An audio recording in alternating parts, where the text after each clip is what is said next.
ওকে, তো বাচ্চা পার্টি যে ব্যাপারটা বলছিলাম সেটা হলো যে পুজোর সময় যে ক্লাসগুলো থাকবে সেই ক্লাসগুলোকে আমি কিন্তু রেকর্ডেড তোমাদেরকে দেবো। নিজের সুবিধা মতো ক্লাসগুলোকে কিন্তু করে নিতে হবে, ঠিক আছে? তোমরা করতে চাইলে না সন্ধ্যে 7টার সময় সবাই ঘুরতে বেরোবে, তো বাড়ে মাঝে আর হে হোঙ্গে তুমকো। তো শুধু মজা করলে চলবে না, কিন্তু পড়াশোনাটাও কিন্তু সাথে সাথে চালাতে হবে। বিষয়টা হলো আজকে যেটা পড়তে চলেছি সেটা হলো এলপিপি। কেন পড়তে চলেছি? কারণ আগের দিনে নিউমেরিক্যালটাকে আমরা টাটা বাই বাই করে দিয়েছি।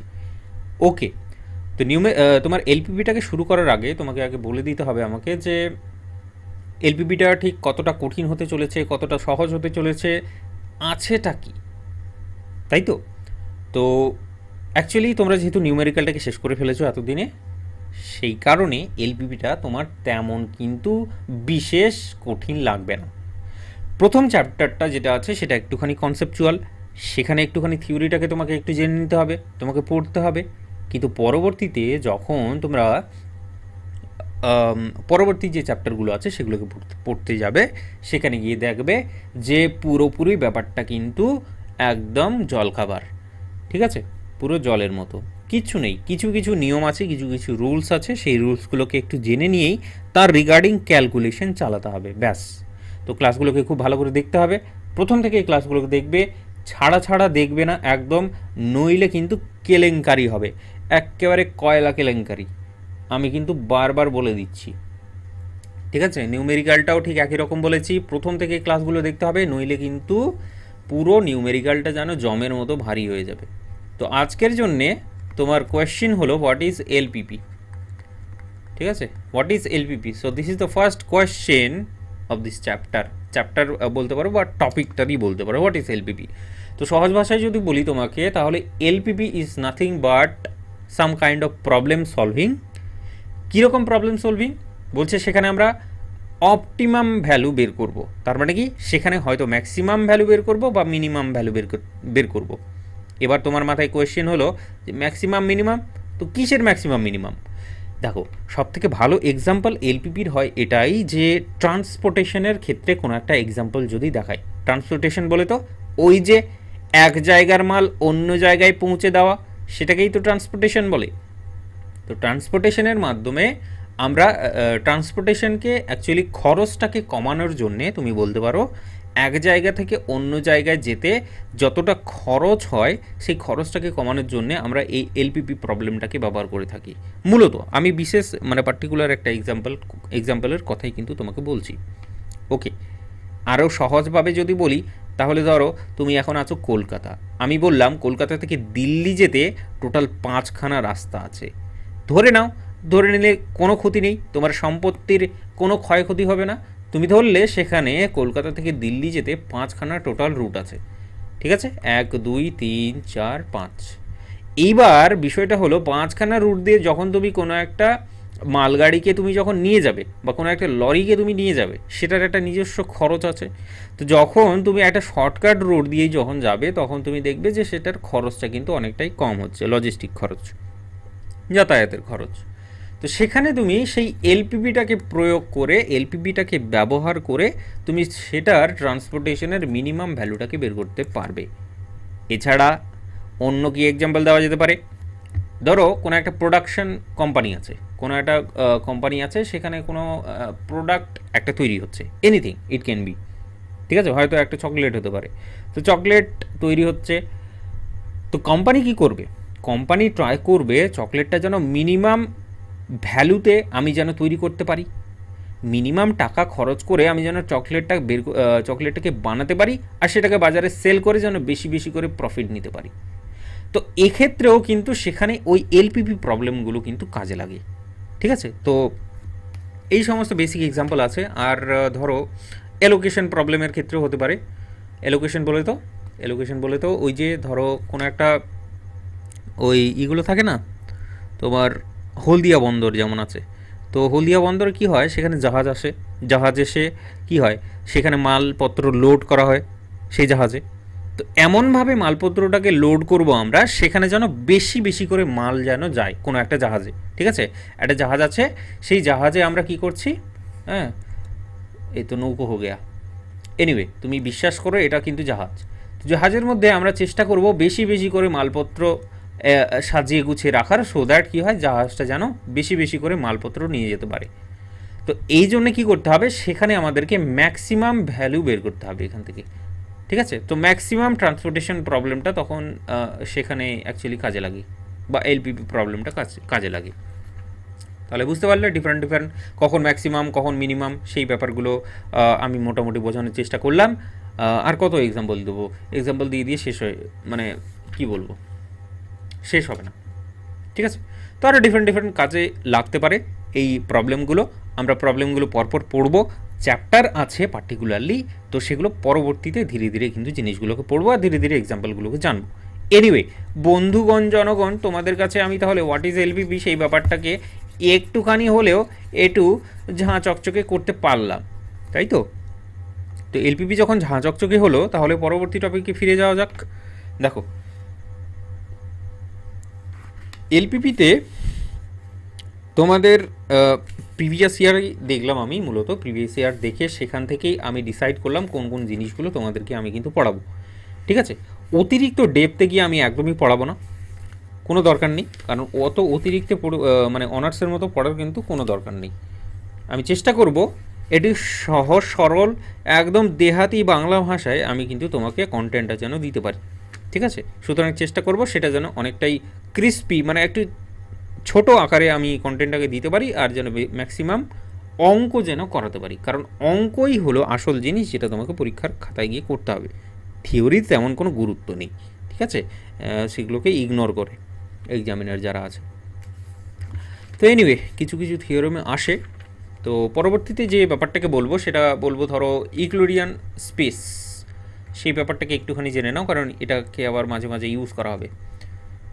ইউক্লিডিয়ান স্পেস, ঠিক আছে, ইউক্লিডিয়ান স্পেস। তো বিষয়টা হলো দিস ইজ নাথিং বাট যে তুমি ধরো কোনো একটা জায়গা থেকে মালপত্র তুলছো, তো যেখান থেকে তুলছো সেটাকে কি বলে, সেটাকে গোডাউন বলে না। তো এখানে সমস্ত মাল, যত রকমের মাল আছে সব কিছু কিন্তু এখান থেকে আছে, এখানে আছে। এখান থেকে তুমি কি করছো, তুমি এখান থেকে কিন্তু মালপত্র বের করে নিয়ে যাচ্ছ। তাহলে this is nothing but the Euclidean space, এটাই হলো আসল জিনিস। যদি ধরো একটা capital X belongs to E N বললো, এরকম একটা ইউক্লিডিয়ান স্পেস, তাহলে এক্স সমান সমান নাথিং বাট, এক্সটা হলো তোমার কাছে দেখতে হবে x1 x2 x3 dot dot dot xn পর্যন্ত। এখানে কতগুলো এন খানা পয়েন্ট আছে, কারণ এই ইএনটা actually nothing but this one, n into n into n into n, কতগুলো যাবে ইএন, এখানে যাবে এন সংখ্যক। তাহলে এখানে এন সংখ্যক যেহেতু যাচ্ছে, সেই কারণে এখানে দেখো পয়েন্টও কিন্তু আমরা এন সংখ্যক পাবো। এই x1টা এখান থেকে নিয়েছি, x2টা এখান থেকে নিয়েছি, x3টা এই ইটা থেকে নিয়েছি, এবং xnটা এই ইটা থেকে নিয়েছি রেসপেক্টিভলি। তো এইভাবে ইউক্লিডিয়ান স্পেসটা কাজ করে।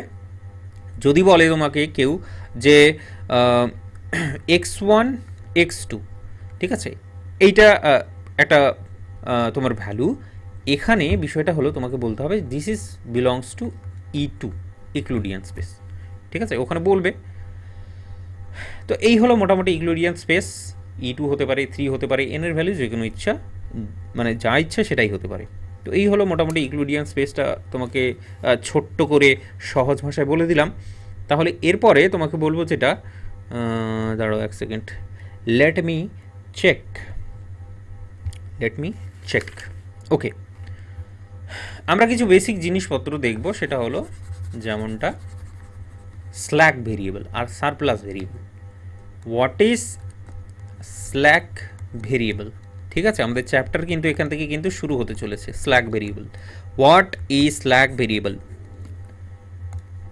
যদি বলি হোয়াট ইজ স্ল্যাক ভেরিয়েবল, তুমি বলবে আগে উদাহরণ, তারপর অন্য কিছু। তো আমি বলছি এক্সাম্পলটা যদি ডান দিকে একটু তোমার চোখের সামনে আমি তুলে ধরি, তাহলে তুমি বলবে যে আচ্ছা হোক, তাহলে এক্সাম্পলই দেওয়া হোক। আমি একটা এক্সাম্পল নিলাম, সেটা হলো দেখতে ঠিক এইরকম।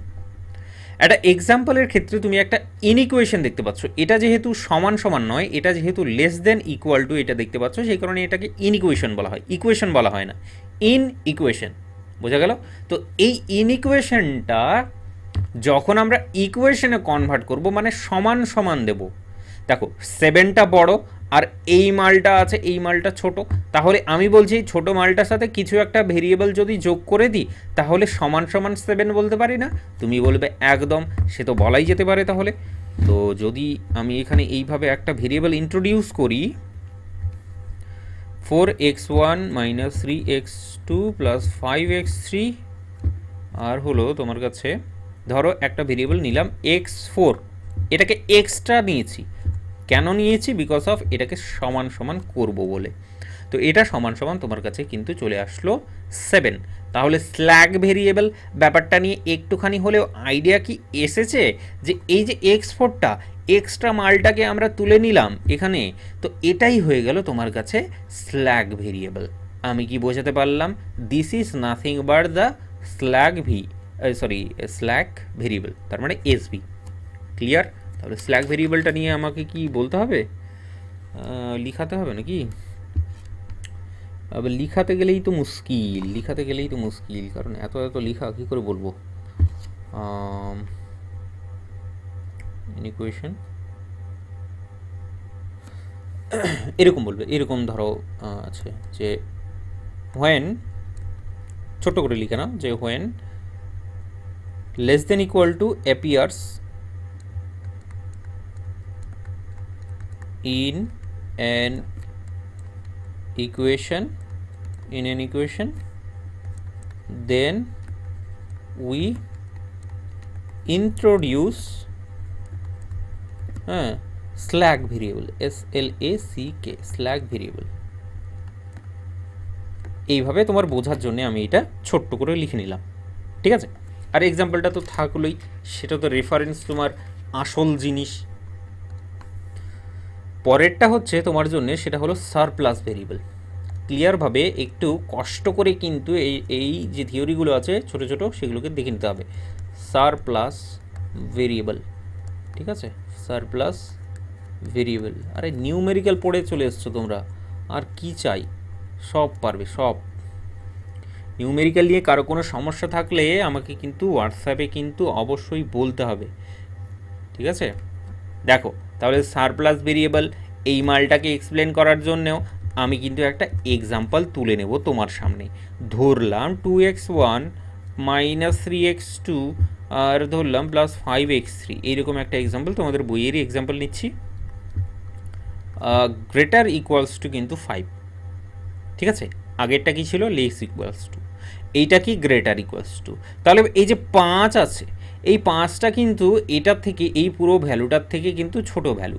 তার মানে কি এই বড় ভ্যালুটার সাথে যদি কোনো একটা জিনিস মাইনাস করে দিই, কোনো একটা ভেরিয়েবল মাইনাস করে দিই, তাহলে সমান সমান আমরা 5 পেতে পারি, ঠিক আছে? তো এটাকে যদি আমরা এইভাবে লিখি, দেখো তো x1 minus 3x2 plus 5x3, আর x4 তো আগে নিলাম, তাহলে এখানে নিচ্ছি x5 মাইনাস x5। বড়টার সাথে কোনো একটা ছোটো জিনিস যখন মাইনাস করে দিচ্ছি, সমান সমান কিন্তু 5 আমরা বলতে পারি, সমান সমান 5 আমরা বলতে পারি।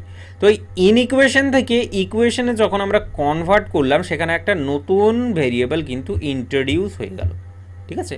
তো এক্ষেত্রে দিস ইজ কল্ড, এই যে ভেরিয়েবলটা x5, this is called the surplus variable. তো সেই জিনিসটা লিখে নাও যে when greater equals to appears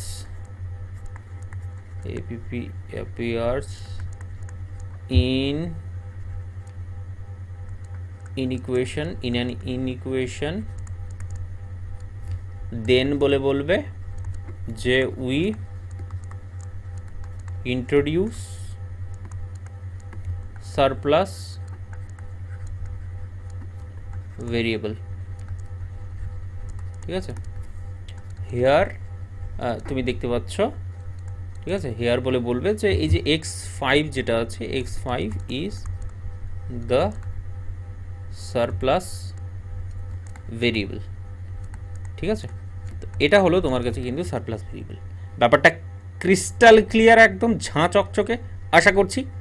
চলো তাহলে এরপরে আমি যে ব্যাপারটাকে আমি তুলে ধরতে চাই, সেটা হলো যে একটা standard form of the linear programming problem, standard form of the linear programming problem, ঠিক আছে? তো সেটা কি পরের পেজে নেব?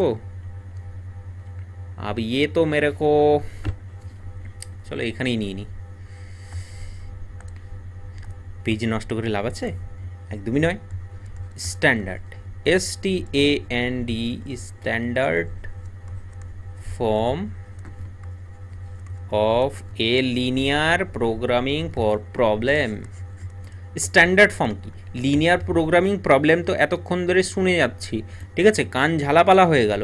তো এই এলপিপিটা দেখতে কেমন চলো দেখাই যাক এলপিপিটা ঠিক কেমনটা। তার জন্য আমি একটু কালার টালার চেঞ্জ করে নিই। আমি বললাম যে কোনো একটা ম্যাক্সিমাম প্রবলেম নিয়েছি, আমি তোমার সামনে তুলে ধরলাম। ম্যাক্স অফ জেড তোমাকে বের করতে হবে। কী বের করতে হবে? জেডের ম্যাক্সিমাম ভ্যালু বের করতে হবে, ঠিক আছে। তো max Z 30x1 plus 24x2 এইরকম কিছু একটা নিলাম র্যান্ডামলি। সাবজেক্ট টু বলবে সাবজেক্ট টু বলে এইভাবে বলা থাকবে, যেখানে তোমাকে কনস্ট্যান্টগুলো সম্পর্কে বলা থাকবে। কনস্ট্যান্ট বলে তো ওই যে ভেরিয়েবলগুলো, সেই কনস্ট্যান্ট বলতে তোমার কি বলবো, এই যে ইনইকুয়েশনগুলো এইগুলোকেই মানে ওভারঅল বলা হচ্ছে আর কি। 80, তারপরে হচ্ছে minus 2x1 plus x2 less equals to 10, x1 plus x2 greater equals two 30। আর বলেছে x1 আর x2 নাকি গ্রেটার ইকুয়াল টু 0। দেখো এগুলো হলো কন্ডিশন, এগুলো হলো কি কন্ডিশন। এই কন্ডিশনগুলোকে কাজে টাজে লাগিয়ে তোমাকে এই ম্যাক্সিমাম জেডটাকে তোমাকে কিন্তু বের করতে হবে। এটা বের করা হয় এইভাবে। এইবার দেখো এখনই তোমার হচ্ছে স্ল্যাগ ভেরিয়েবল এবং সারপ্লাস ভেরিয়েবল সম্পর্কে আমরা কিন্তু আইডিয়া পেলাম। যখন লেস দেন ইকুয়াল টু থাকবে তখন কিন্তু আমরা একটা স্ল্যাগ ভেরিয়েবল ইন্ট্রোডিউস করি, আর যখন গ্রেটার দেন থাকবে তখন কিন্তু আমরা সারপ্লাস ভেরিয়েবল ইন্ট্রোডিউস করি। তাহলে বন্ধুগণ, জনগণের কাছে আমার কোয়েশ্চেন হলো যে এখানে একটু দেখে টেখে বলো তো আমরা কোথায় কোথায় এই যে সাবজেক্ট টু বলে যে কন্ডিশনগুলো আছে কোথায় কোথায় স্ল্যাগ ভেরিয়েবল আর কোথায় কোথায় সারপ্লাস ভেরিয়েবল ইউজ করতে পারবো। তুমি বলবে প্রথমটা এবং দ্বিতীয়টা, এই দুটোতে তোমরা স্ল্যাগ ভেরিয়েবল ইউজ করবে, যেহেতু লেস দেন ইকুয়াল টু আছে আর গ্রেটার দেন ইকুয়ালস টু আছে, সেই কারণে এখানে তুমি সারপ্লাস ভেরিয়েবল কিন্তু ইউজ করবে। তাহলে এই যে ইনইকুয়েশনগুলো দেওয়া আছে এগুলো তোমার ইকুয়েশন আকারে যদি লিখি তাহলে সেটা দেখতে কেমন হবে সেটা আমি বলছি। তো এখানে বলবে যে ইন্ট্রোডিউসিং দেখো কতগুলো স্ল্যাগ ভেরিয়েবল আমাদেরকে নিয়ে আসতে হবে, একটা দুটো, ঠিক আছে। এই শেষের মালটা কিন্তু বাদ চলে যাবে, ঠিক আছে। এটা দেওয়া আছে যে x1 এবং x2 যে সলিউশনগুলো বেরোবে সেগুলো হচ্ছে এখান থেকে এই তিনখানা ইকুয়েশন দিয়ে যে সলিউশনগুলো বেরোবে সেগুলো হচ্ছে গ্রেটার দেন 0, এই ব্যাপারটা বলে দেওয়া আছে এটা। তো এই মালটাকে ইগনোর করবে, লাস্টেরটা বলবে ইন্ট্রোডিউসিং স্ল্যাগ ভেরিয়েবল। বন্ধু ইন্ট্রোডিউসিং স্ল্যাগ ভেরিয়েবল কতগুলো ইন্ট্রোডিউস করব, তুমি বলবে একটা ইকুয়েশনের জন্য এটা, আর সেকেন্ড ইকুয়েশন যেটা আছে সেটার জন্য আরেকটা। তো x1 x2 পর্যন্ত আছে, তাহলে x3 এবং x4 আমরা কিন্তু বললাম এটা হলো introducing slug variable this one. And বলবে সারপ্লাস ভেরিয়েবল তাহলে সারপ্লাস ভেরিয়েবল কতগুলো ইন্ট্রোডিউস করতে হবে, এই যে দেখো সারপ্লাস ভেরিয়েবল শুধু একটাতেই আছে, তাহলে একটাই সারপ্লাস ভেরিয়েবল ধরলাম, x5 is the surplus variable. হ্যাঁ, তারপরে বলবে যে we can write the given problem as বলবে পরের পেজে যে ম্যাক্স অফ জেড সমান তোমার কাছে আছে হচ্ছে কি নিয়েছিলাম 30x1 নিয়েছিলাম হচ্ছে 24x2, তাই তো। আর সাবজেক্ট টু বলে যে কন্ডিশনটা হচ্ছিল সাবজেক্ট টু, সেই কন্ডিশনটা তোমার কাছে দেখতে হবে x1 কি আছে, এই যে এখানে x1 প্লাস 2x2 আর প্লাস x3 সমান 80, x1 प्लस 2x2 सॉरी ये तो 3 हो गया 2x2 তারপরে হচ্ছে প্লাস x3 সমান নাকি বলছে তাহলে x4 x5 এই জায়গাটা সমান নাকি বলছে তোমার 80। পরবর্তীতে যদি দেখো সেখানে হচ্ছে তোমার কাছে -2x1 আছে, তারপরে আছে x2, x3 তো এখানে নিয়েছি, x4টাকে এখানে লিখছি। x4 এর জন্য হচ্ছে তোমার দিস ওয়ান সমান সমান কিন্তু 10 হয়ে যাবে। তারপরেরটা হচ্ছে x1 প্লাস x2, ঠিক আছে, মাইনাস x5 সমান সমান কিন্তু 30, ঠিক আছে। আর কি বলবে, বলবে x1 x2 x3 x4 x5, x3 x4 x5 সবগুলোই গ্রেটার ইকুয়াল টু 0।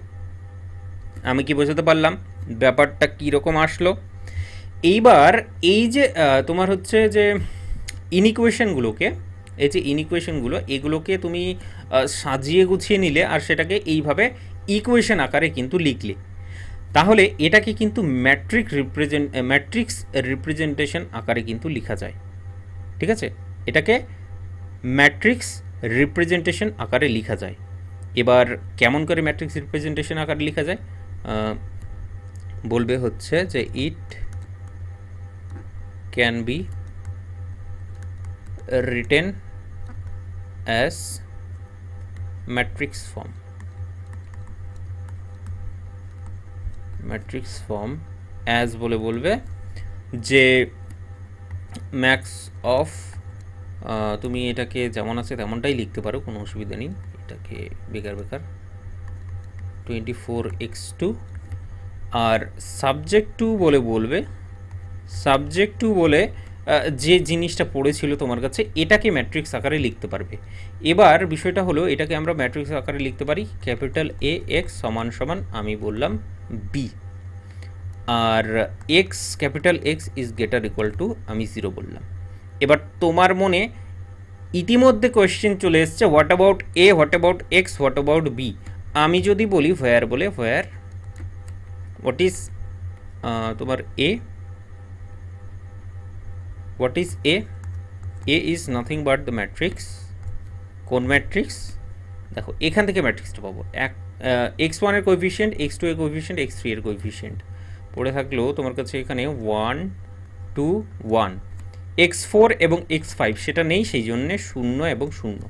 পরেরটা দিস ওয়ান -2, তারপরে হচ্ছে 1, তারপরে হচ্ছে 0, তারপরে হচ্ছে 1 দেন 0। পরেরটা 1 1 0 0 1। আমি কি বোঝাতে পারলাম? This is the matrix A and what about capital x, বলছে ক্যাপিটাল এক্সটা হচ্ছে তোমার জন্য x1 x2 x3 x4 x5। এবার বন্ধুদের কাছে রিকোয়েস্ট থাকবে আমার যে এ এবং এক্স এই দুটোকে মাল্টিপ্লাই করো দেখি, এই দুটোকে গুণ করো দেখি, ঠিক আছে। ম্যাট্রিক্সটাকে এটা দিয়ে দিও ঠিকঠাক মতো, এরকম হবে আর কি। তো ক্যাপিটাল এ এবং এক্স এই দুটো ম্যাট্রিক্সকে তুমি যদি মাল্টিপ্লাই করো সমান সমান কিন্তু বি আছে, তো বিটাকেও লিখে নিই আগে। বি সমান সমান হলো তোমার কাছে দিস ওয়ান 80 10 অ্যান্ড দিস 80 দেন 10 দেন 30। পুরো এখানে যদি বসাও এ সমান সমান এটা, এক্স সমান সমান এটা এবং বি সমান সমান এটা, তাহলে নাথিং বাট এই তিনখানা ইকুয়েশন কিন্তু আবার আমরা পেয়ে যাব, ঠিক আছে। তো এই ইকুয়েশনটাকে সাজিয়ে গুছিয়ে ম্যাট্রিক্স ফর্মে আমরা লিখতে পারি। আর এই ম্যাট্রিক্স ফর্মে যখন সেটাকে লিখছি তখন সেটাকে বলছে স্ট্যান্ডার্ড ফর্ম, কারণ আমরা এখানে হেডিংটাই দিয়েছিলাম standard form of A LPP, মানে একটা লিনিয়ার প্রোগ্রামিং প্রবলেমের স্ট্যান্ডার্ড ফর্মটা হলো কি, দিস ইজ নাথিং, তোমার হচ্ছে ওই এই যে দিস ওয়ান, এটা হলো তোমার কাছে স্ট্যান্ডার্ড ফর্ম, এই যে এ এক্স ইকুয়ালস টু বি। আমি বুঝতে পারলাম? তাহলে এখানে বলে দেবে নিচে যে which is the standard STANDARD standard form, which is the standard form of the given LPP বলে বলবে, অফ দ্য গিভেন এলপিপি। আমি বোঝাতে পারলাম স্ট্যান্ডার্ড ফর্ম খুব আস্তে আস্তে, একেবারে গরুর গাড়িটাও আস্তে আস্তে করে চালাচ্ছি। ওকে, তো এতদূর পর্যন্ত যদি ঝাঁচকচকে হয়ে যায় তাহলে এরপরে আমরা তাহলে যেতে চলেছি বেসিক সলিউশনটাকে বলে দিই তোমাকে। What about the basic solution? বন্ধুগণ জনগণ, ফর ইয়োর কাইন্ড ইনফরমেশন, আমি চাই তোমার অ্যাটেনশন এখানে, কারণ আমি এখন বলতে চলেছি তোমাকে basic solution. What about the basic solution? এক কথায় উত্তর হলো যে এই যে ট্রান্সপোর্টেশন প্রবলেমটা তুমি নিয়েছো, একটা সুন্দর দেখে একদম চকচকে একটা ট্রান্সপোর্টেশন প্রবলেম নিয়েছো, এই ট্রান্সপোর্টেশন প্রবলেমের জন্য এখানে x1 x2 পাবে। তো এটাকে সলিউশন করলে যে তোমার যে উত্তরটা তুমি পাবে সেটাই হলো তোমার কাছে নাথিং বাট বেসিক সলিউশন। ব্যাস, this is the ultimate answer for the basic solution, মানে কি বলবো, for the basic solution actually.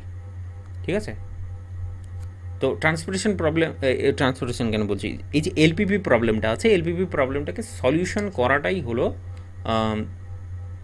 Basic solution. সলিউশনটা তুমি যে পাবে সেটাই হলো তোমার কাছে বেসিক সলিউশন। ঠিক আছে, আমি মোটামুটি বোঝাতে পারলাম বিষয়টা। এবার বেসিক সলিউশনটা বিষয়টা অ্যাকচুয়ালি যদি থিওরি বলতে যাই তাহলে তো মাথা ঘুরবে, অবশ্যই একদম চক্কর দেবে। তো সেই জন্য একটা অঙ্ক বলবো, আর বেসিক সলিউশনের উপরে অনেক অঙ্ক কিন্তু আমাদের আসে। ঠিক আছে, তো বেসিক সলিউশনের জন্য প্রথমে যে অঙ্কটাকে তোমার সামনে তুলে ধরতে চাই, হ্যাঁ বেসিক সলিউশনটা থাক এখানে, আমি আগে অঙ্কটাকে বলে নিই। তো একটা এক্সাম্পল নিচ্ছি আপন দ্য বেসিক সলিউশন। তো বলছে এক্সাম্পলে যে find basic solution of the system of equation. ওকে, ভালোভাবে দেখবে, একটাই অঙ্ক, একেবারে দারুণভাবে দেখে নাও। এর রিগার্ডিং কিন্তু আমরা অনেক অঙ্ক কিন্তু করবো, একদম সিমিলার প্যাটার্ন, ধরবো আর ছাড়বো। ঠিক আছে, তো সিমিলার প্যাটার্ন সেহেতু আমাদেরকে এটাকে ভালো করে দেখতে হবে। এনিওয়ে, আমরা নিয়ে নিয়েছি তোমার হচ্ছে একটা সিস্টেম অফ ইকুয়েশন। এই সিস্টেম অফ ইকুয়েশনটাকে যখন আমরা সলভ করলেই আমরা কিন্তু সেখান থেকে বেসিক সলিউশন পাবো। এটাই হলো তোমার এতক্ষণ অবধি আমি এটাই বলছিলাম তোমাদের। তাহলে সেটার জন্য এই সিস্টেম অফ ইকুয়েশনটাকে একটুখানি সাজিয়ে গুছিয়ে নিতে হবে। কিভাবে সাজিয়ে গুছিয়ে নেব? ওই যে ম্যাট্রিক্সের মতো করে, স্ট্যান্ডার্ড ফর্মের মতো করে। The system of equation can be written as, এবার বিষয়টা হলো যে সিস্টেম অফ ইকুয়েশন আবার কি জিনিস বলছে, যে একটা প্রথমটা ধরো এই যে উপরের যে একটা ইকুয়েশন আছে, তো এটাকে কি বলে আমরা জানি, সমান সমান বলে যদি থাকে তাহলে এটাকে আমরা ইকুয়েশন বলি। যখন একটার পরে আরেকটা ইকুয়েশন আছে, তারপরে আরেকটা একের বেশি ইকুয়েশন হয়ে গেলে সেটাকে একসাথে বলে হচ্ছে সিস্টেম অফ ইকুয়েশন। ঠিক আছে, তো সেই system of equation can be written as, তুমি বলবে this is nothing but capital A x সমান বি, হোয়ার বলে বলবে যে হোয়াট অ্যাবাউট এ, তুম বলেগা কি একটা ম্যাট্রিক্স হবে। আর ম্যাট্রিক্সে প্রথমে আমরা উপরে লিখছি এখানে 2 3 এবং -5, 2 3 এবং -5, পরেরটায় লিখছি 1 6 এবং -10। ঠিক আছে, হোয়াট অ্যাবাউট দ্য এক্স বাচ্চা পার্টি,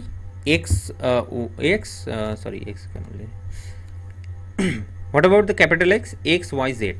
ঠিক আছে, এক্স ওয়াই এবং Z. And what about B? So B is nothing but 7 and 12. This is another matrix. Okay, তো আমি এতদূর পর্যন্ত তোমার যত রকমের কোয়ারিজ আমি দূর করতে পেরেছি। ওকে, তাহলে পরবর্তী অপারেশনটা হলো, মানে তোমাকে এটাই বলতে হবে যেটা আসল জিনিস, সেটা হলো যে ধরো দুটো ইকুয়েশন এরকম দেওয়া আছে, দুটো ইকুয়েশন এবং 3টে ভেরিয়েবল এখানে কিন্তু দেওয়া আছে। তো সলিউশন একদমই সম্ভব নয়। এটার জন্যে সাধারণত কী করা হয়, যে কোনো একটা ভেরিয়েবল, যেমন জেড ভেরিয়েবলটাকে আমরা 0 ধরে নিলাম, তাহলে এই দুটো ইকুয়েশন পাবো, এক্স এবং ওয়াইয়ের তোমার দুটো ইকুয়েশন আমরা পাবো। জেডটাকে 0 করে দিলে এক্স ওয়াইয়ের দুটো ইকুয়েশন পাবো, তখন সেটাকে আরামসে কিন্তু শুয়ে ঘুমিয়ে আমরা কিন্তু সেটাকে সলভ করে নিতে পারি। ঠিক একই রকমভাবে যদি ওয়াইটাকে 0 করে নিই তাহলে এক্স এবং জেডের দুটো ইকুয়েশন কিন্তু আমরা পেয়ে যাব, সেটাকেও কিন্তু সলিউশনটা করতে পারবো। অন্যদিকে এক্সটাকে যদি 0 করে নিই তাহলে বলবে তুমি যে ওয়াই এবং জেডের দুটো ইকুয়েশন আমরা পাবো, সেখান থেকে সেটাকে সলভ করতে পারবো আরামসে, তাই তো? তাহলে এখানে অল পসিবল 2x2 ম্যাট্রিক্স কি আসছে সেই জিনিসটা তোমাকে দেখতে হবে। তো এখানে বলবে যে অল পসিবল 2x2 ম্যাট্রিক্স আমরা কি পাবো, ম্যাট্রিক্স আর বলে বলবে, ধরো ক্যাপিটাল B1 বললাম, তো এটার জন্যে জেডটাকে তুমি প্রথমে 0 ধরো, তাহলে এখানে পেয়ে যাবে 2 3 1 6। B2 এর ক্ষেত্রে তুমি পাবে হচ্ছে তোমার এইটাকে 0 করে নাও ওয়াইটাকে, তাহলে হচ্ছে 2 1 -5 এবং -10। আর B3 বলে তুমি একটা ধরো যে কোনো একটা কনসিডার করো, সেটা হচ্ছে তোমার জন্যে এক্সটাকে এবার কিন্তু 0 করতে হবে, তাহলে 3 6 -5 এবং -10। তো এইভাবে তিনখানা ম্যাট্রিক্স আমরা পেয়ে গেলাম, আর এই তিনখানা ম্যাট্রিক্সকে কাজে লাগিয়ে আমরা কিন্তু এইবার বেসিক সলিউশনটাকে বের করতে চলেছি। এই তিনখানা ম্যাট্রিক্স থেকেই আমরা বেসিক সলিউশন পাবো অ্যাকচুয়ালি, ঠিক আছে। ওকে, তাহলে এর পরবর্তীতে বলবো যে ডিটারমিনেন্ট ভ্যালুটা নাও তো। B1 এর ডিটারমিনেন্ট ভ্যালু কি আসবে বলো তো? এটা তো ম্যাট্রিক্স, ডিটারমিনেন্ট যদি নিই তাহলে বলবে 2 × 6, তার মানে 12 - 3 which is nothing but 9, which is not equal to 0। B2 এর তুমি মডিউলাস বলে তো তোমার ডিটারমিনেন্ট ভ্যালুটাকে বলো -20, আর দিস ইজ +5, তার মানে -15 which is again not equal to 0। B3 এর তুমি যদি ডিটারমিনেন্ট ভ্যালু নাও তাহলে সেটা হচ্ছে -30, এবং এটা হচ্ছে 4 5 6 30, তাহলে এটা কিন্তু 0 হয়ে যাচ্ছে। This is the value 0। তো ডিটারমিনেন্ট কেন বের করলাম? অনলি বিকজ অফ আমরা ট্রাই করার চেষ্টা করছি যে B1 এর ইনভার্সটা এক্সিস্ট করে কি করে না, B2 এর ইনভার্স এক্সিস্ট করে কি করে না, B3 এর ইনভার্স এক্সিস্ট করে কি করে না। যদি 0 চলে আসে, ভালোভাবে শুনবে, যদি 0 চলে আসে কোনো একটা ভ্যালু, তাহলে সেখানে কিন্তু ইনভার্স এক্সিস্ট করবে না, সেখানে কোনো রকমের বেসিক সলিউশন কিন্তু তোমরা পাবে না। তাহলে এখানে প্রথমটা বাদ পড়ে গেল, যে এই ম্যাট্রিক্সটা তোমার বাদ পড়ে গেল এখানে, যে এখান থেকে কোনো রকমের বেসিক সলিউশন আমরা পাবো না। পাবো কোথা থেকে? এই দুটো থেকে আমরা কিন্তু বেসিক সলিউশন কিন্তু পাবো, ঠিক আছে। তো ঠিক আছে, তাহলে পরবর্তী তোমার কাজ হলো, পরবর্তী টাস্ক হলো এখানে বলে দেওয়া যে সিন্স B3, ঠিক আছে, ইকুয়ালস টু 0 বা B3 কি বলবো, B3 is a singular matrix, এইভাবেই বলো। B3 is a singular matrix। Singular matrix মানে যে ওই ডিটারমিনেন্ট অফ B3 = 0, ঠিক আছে। সো দাস there is বলবে যে there is no basic solution exist, ঠিক আছে। আমি বোঝাতে পারলাম। পরবর্তীতে তোমাকে বলতে হবে যে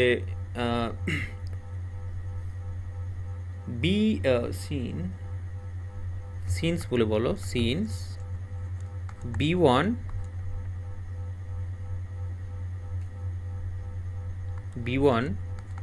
this is not equal to 0 এবং B2 এর determinant value is not equal to 0, so there is two basic solution exist, ঠিক আছে। তাহলে এখানে দুটো বেসিক সলিউশন আমরা কিন্তু পাবো। ওকে, তো নাও এইবার দেখো আসল ফর্মুলা, যে ফর্মুলাটাকে লেখা হয় সাধারণত তোমার BxBi সমান হলো BI এর ইনভার্স B। তার মানে ব্যাপারটা হলো যে এটা actually nothing but this one. ধরো প্রথমটার ক্ষেত্রে B1 এর ক্ষেত্রে B1x, ঠিক আছে, B1x সমান তোমার হচ্ছে B, আর এই বিটা কি, এই বিটা হলো তোমার কাছে এই যে দিস ওয়ান, কোন ভ্যালুটা, এই যে এই ভ্যালুটা 7 আর 12 এর যে ম্যাট্রিক্সটা আছে সেটা, ঠিক আছে। তো এখানে অ্যাকচুয়ালি তোমার যখন তুমি বললে যে বি ওয়ানের মডিউলাস ভ্যালু যখন নট ইকুয়াল টু জিরো, যেহেতু মডিউলাস বলতে ওর ডিটারমিনেন্ট ভ্যালুটা যেহেতু নট ইকুয়াল টু, সেই কারণে আমরা বলতে পারি এর ইনভার্স এক্সিস্ট করে। সেই কারণে তুমি বলতে পারবে যে এক্স সমান সমান আমরা যেটা পাবো, এই বি ওয়ান মালটাকে ডান দিকে পাঠিয়ে দাও, সেটা বি ওয়ানের ইনভার্স বি হয়ে যাবে। ঠিক আছে, তো সেই ফর্মুলাটাকে বি টু এর ক্ষেত্রেও প্রযোজ্য। তো একই রকমভাবে এখানে কিন্তু লেখা হয়েছে। নাও দিস ওয়ান যেহেতু will give এইভাবে বলবে এরপরে, this one will give the vectors of the basic, ঠিক আছে, vectors of the basic variable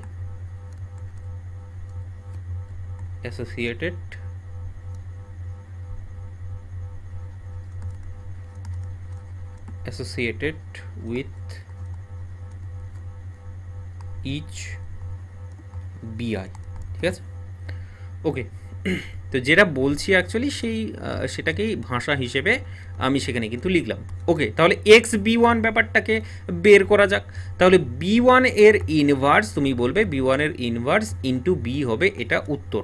এবার বি ওয়ানের ইনভার্সটাকে তাহলে এখানে কিন্তু পাশে তোমাকে বের করতে হবে। B one inverse, B one inverse হচ্ছে কি nothing but adjoint of B one divided by তোমার ডিটারমিনেন্ট অফ বি ওয়ান।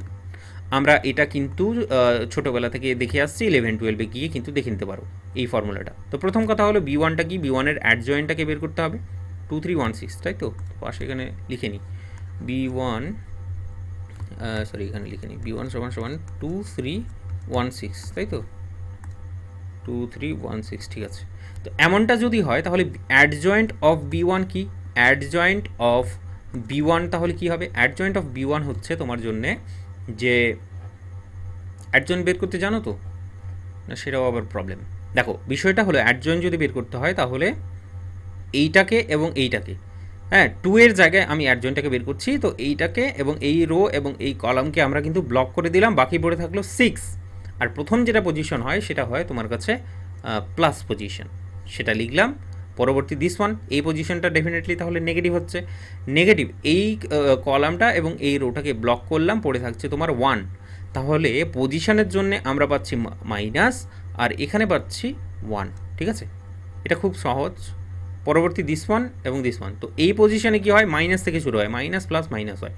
তো মাইনাস যেহেতু, সেই কারণে এটাকে এবং এটাকে ব্লক করো, এখানে পেয়ে যাচ্ছ তোমার জন্য -3, 6। এই জায়গায় যদি দেখো পজিশনটা হলো তোমার প্লাস পজিশন, আর এখান থেকে তাহলে পেয়ে যাচ্ছ 2। তো this is nothing but adjoint of B one.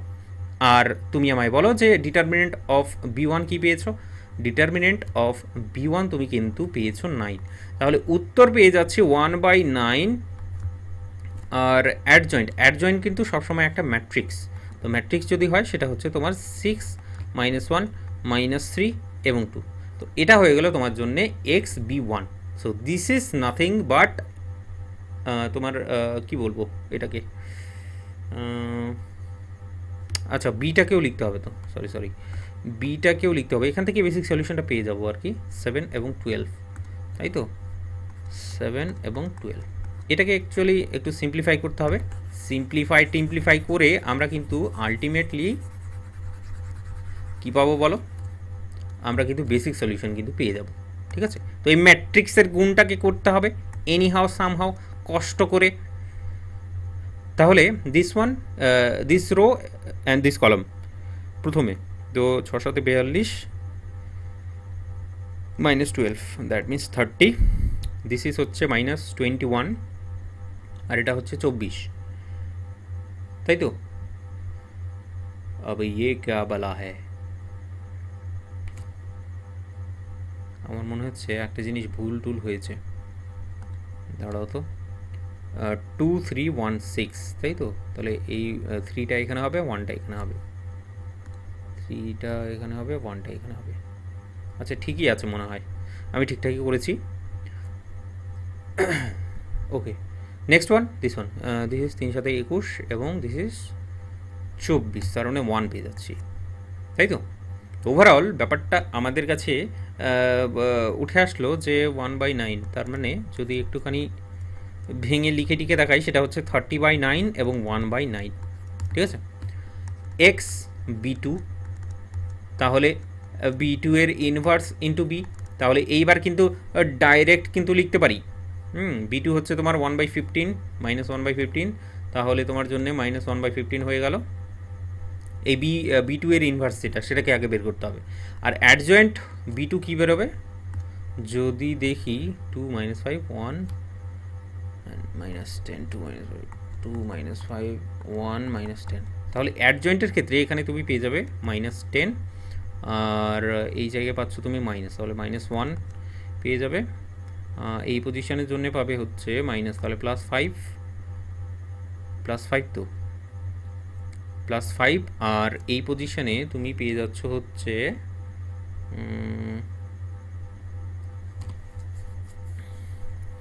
This one, তাহলে +5, দিস ইজ 2, তাই তো।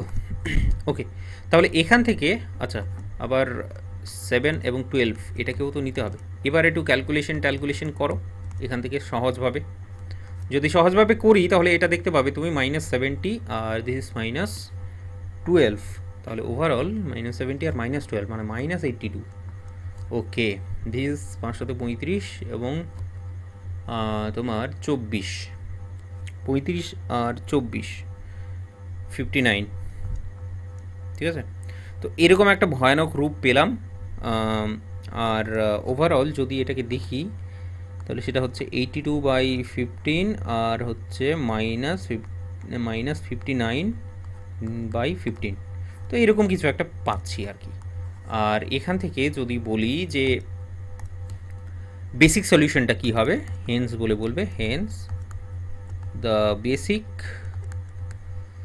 সলিউশন ইজ বলে বলবে, বা বেসিক সলিউশন আর, কারণ দুটো সলিউশন, একটা হবে তোমার কাছে